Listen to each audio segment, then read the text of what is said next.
Hola a todos, ¿cómo están? Estamos de vuelta, estamos nuevamente aquí con Edgar Niño Show para un nuevo video. Así que tienen que rápidamente suscribirse, darle like, compartir porque estamos sembrando sabiduría. bueno, hoy venimos con un nuevo tema que muchas veces a lo mejor estuvo rondando ahí por sus cabezas, por nuestras cabezas, ¿verdad? Cosas que se nos vienen a la mente como cristianos, pensamos, nos cuestionamos y es algo muy importante, ¿verdad, Edgardo? Sí, y la pregunta básicamente sería, ¿cómo podemos entender la gracia de Dios y el perdón de nuestros pecados? O sea, ¿cómo podemos asimilar eso? Y bueno, en teología, Edgardo, es muy, de repente se hace muy fácil definir la gracia. De repente puede decir, bueno, decimos que es un favor inmerecido de Dios, ¿verdad? Sí, es rápidamente. una descripción muy... O una bendición que recibimos de la mano de Dios, algo positivo, algo que no merecemos, algo positivo pero que no merecemos, ¿verdad? Se puede definir muy sencillamente. Pero entender la gracia a profundidad, ahondar en la gracia, Edgardo, o como diría un teólogo a quien yo había leído, la graciosidad de la gracia, comprender la profundidad, la esencia de la graciosidad de la gracia es una empresa para toda la vida. Es una labor que concierne a todo cristiano durante toda su vida. ¿Qué significa eso? Que te pones el traje de buzo y te tiras en las profundidades de la gracia para poder explorar la gracia, para poder comprender la gracia, y eso lo haces durante toda la vida, ¿se entiende? Sí. Ahondar en ella, profundizar en esa gracia. R.C. Sproul había comentado que cuando estaba haciendo su doctorado en la Universidad Libre de Ámsterdam, en Países Bajos, uno de sus profesores llamado Berkouwer había dicho que la esencia de la teología es la gracia. R.C. Sproul comenta eso. Y en una de sus clases él dijo esa afirmación y R.C. Sproul le sorprendió, ¿verdad? Porque en cierta manera la esencia de la teología es la gracia. Y cuando llegamos a la esencia del estudio teológico de eso, en última instancia, en el análisis final, estudiando la teología, estamos estudiando la esencia de la gracia de Dios. O sea, la gracia de Dios. Si vos te pones a estudiar teología, y creo que todo cristiano, independientemente de si sos predicador, pastor, tenemos que estudiar teología, tenemos que indagar. Y cuando estudiamos la teología, en última instancia lo que estamos haciendo es estudiar la gracia de Dios. Porque en primer lugar es por la gracia de Dios que somos cristianos, ¿verdad que sí? Así es. Es por la gracia de Dios que respiramos en cada momento. Es Sí. por la gracia de Dios que estamos filmando este video. Ajá, Es sí. por la gracia de Dios que podemos recibir todos los beneficios de la mano de Dios, de su mano. Es absolutamente todo por gracia.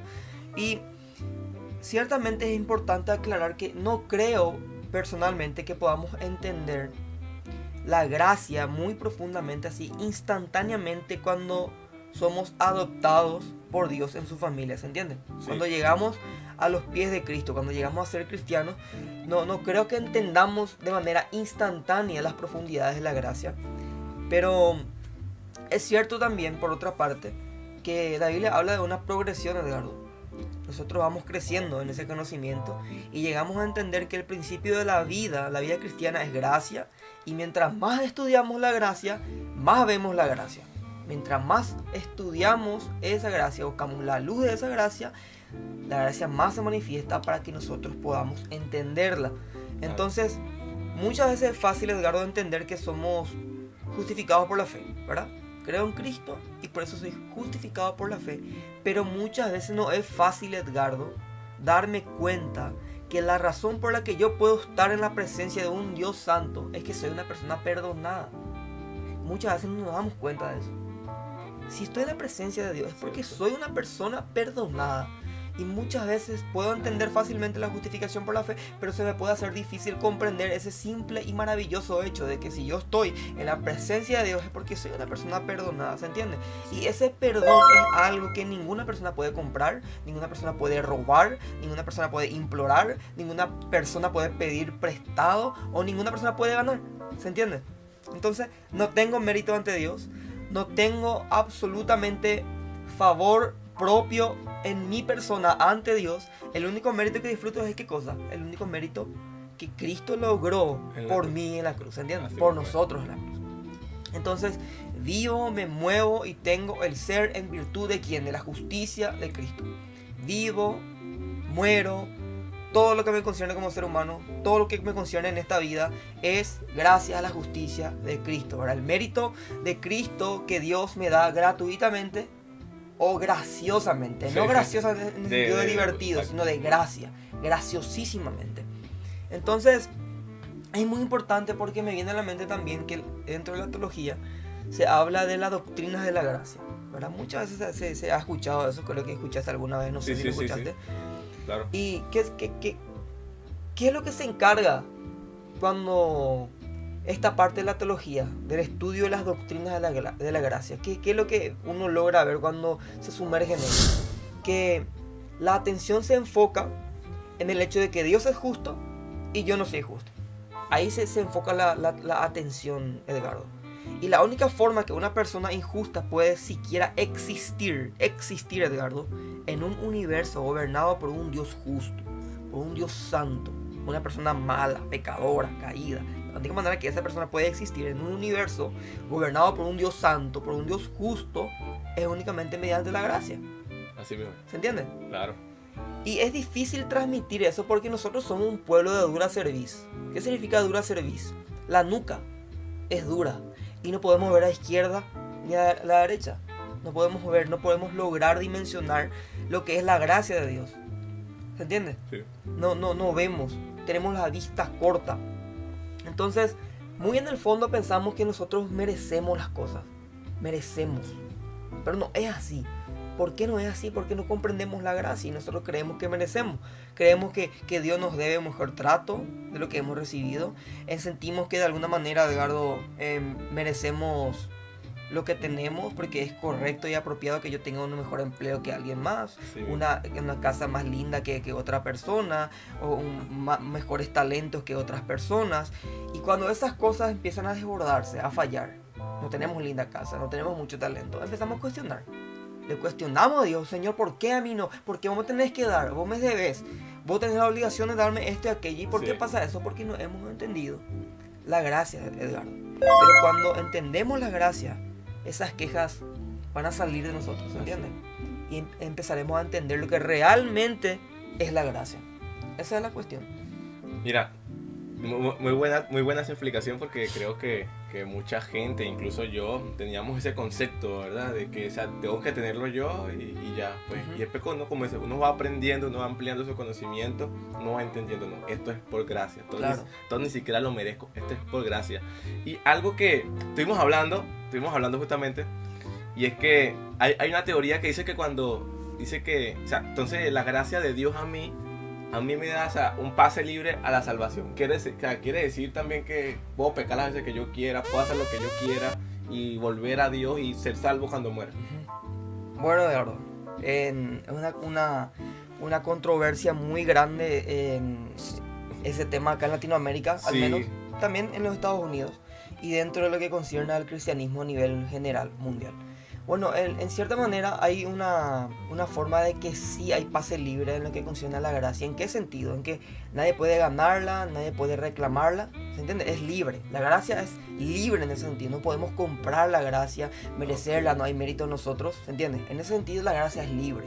Es una gracia soberana concedida por un Dios soberano.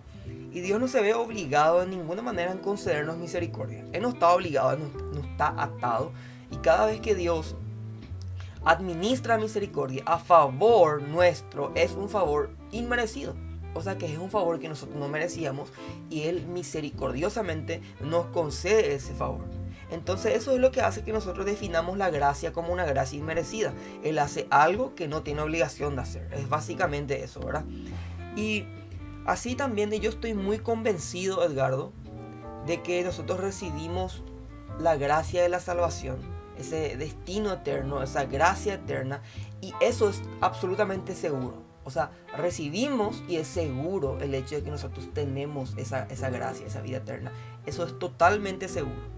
O sea que estoy convencido que una vez que somos vestidos de la justicia de Cristo y su mérito nos es imputado a nosotros, que es un acto de gracia, y somos redimidos, recibimos prácticamente la garantía de la vida eterna. Es decir, en palabras sencillas, para no dar mucho rodeo, no creo que un cristiano pueda perder su salvación eterna. por más que muchos puedan ver este video y le puede venir a la mente ciertos textos de Hebreos 6, Hebreos 10, eso no implica, esos textos controversiales no implican que la salvación se pueda perder, pero ese no es nuestro tema ahora. Claro. Bueno, ¿por qué creo que la salvación no se puede perder? Porque Dios prometió guardarnos hasta el final. Aquel que inició la obra la va a perfeccionar hasta el día de Jesucristo. Y es una promesa contundente, una promesa objetiva. Entonces, si dependiera de mí, si dependiera de Edgardo o de cualquier cristiano, perseverar, persistir, ser fieles, obedientes hasta el final para ser salvos, entonces nadie sería salvo. ¿Se entiende? Nadie sería suficientemente apto o capaz para merecer la salvación. Si la perseverancia dependiera de nosotros, ser fieles dependiera de nosotros, persistir dependiera de nosotros, perseverar y todas esas cosas.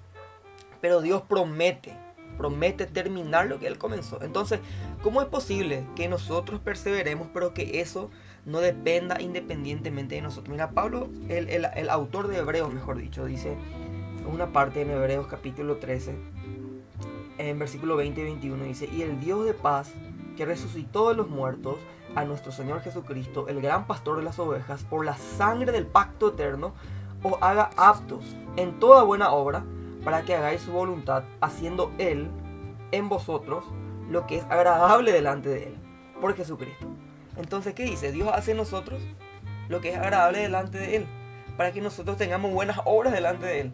O sea que esa perseverancia, la persistencia, la fidelidad que nos caracteriza a nosotros los cristianos, es algo que Dios también hace en nosotros. No son obras independientes ni autónomas, ¿se entiende? Sí, claro. Entonces es por eso que Él promete terminar la obra que comenzó, porque no estamos solos en la perseverancia, no estamos solos en el hecho de ser fieles, no estamos solos en la persistencia. Entonces eso significa, Edgardo, que yo tengo pase libre para pecar. Si es que Dios promete salvarme hasta el final y promete eso contundentemente, y yo soy salvo, siempre salvo, es una frase que a muchos no les gusta, eso significa que yo puedo hacer lo que quiera, ¿verdad? Bueno, y se interpreta mal, porque, si Edgardo es salvo, siempre salvo, entonces él puede ser libertino, puede tener 3, 4 mujeres de aquí para allá. Eso es lo que te quería preguntar, ¿verdad? O sea, con lo que estás diciendo, claro, me pega porque, como te digo, yo vengo, o sea, de una forma diferente de pensar, ¿verdad? Ajá. Donde se le conoce a los siempre salvos en ese aspecto de que, bueno, ya acepté a Cristo, me salvé, ahora sí puedo ir a la disco, puedo hacer lo que me dé la gana,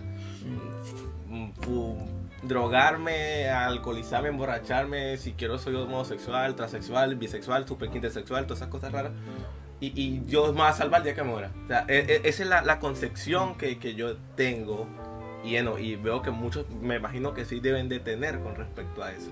Entonces es completamente erróneo eso. Claro.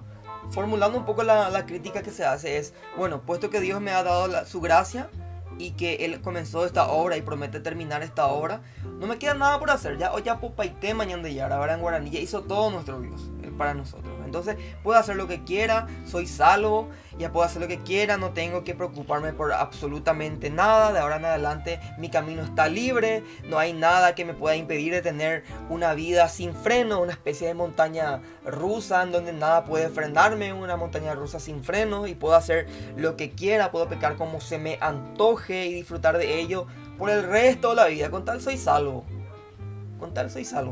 voy a disfrutar de eso toda la vida, voy a pecar como quiera, con tal, tranquilo, ya soy salvo yo, ¿verdad? Muchos se engañan así, porque si nosotros vemos el testimonio bíblico de Edgardo, el apóstol Pablo señala que donde abunda el pecado, la gracia abunda mucho más. Sí. Entonces muchos dicen, tenés que tener más pecado para que la gracia abunde.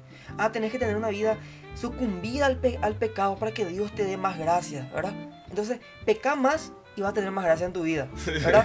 O sea que no, es una herejía absoluta eso, Edgardo.